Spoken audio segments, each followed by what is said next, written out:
And right now, people facing charges for their roles in a pro-Palestinian protest at UNC and their supporters are gathering.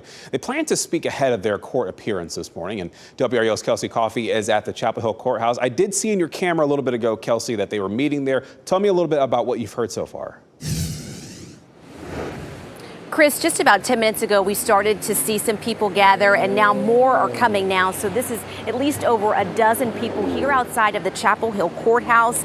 This group of people is gathered together in support of the 6 people who were charged after they were arrested during those protests back in April when protesters and police collided on UNC's campus. Now, this group is making their second appearance this morning. They made their first appearance back in May, and they're standing by their message today. They're calling for UNC to cut any financial ties with Israel. Now, our WRAL Investigates team looked into UNC's endowment. The school's most recent financial statement shows money is invested in at least 8 different categories. We spoke with education and public policy expert Chris Marciano after the protests back in April.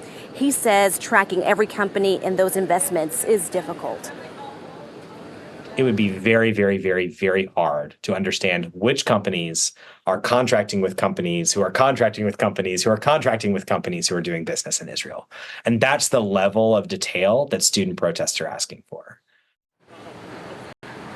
So we'll be sure to keep you updated on what happens here outside of the courthouse, and we'll also let you know what comes out of what happens here in court later today. Kelsey Coffey, WRAL News, live in Chapel Hill.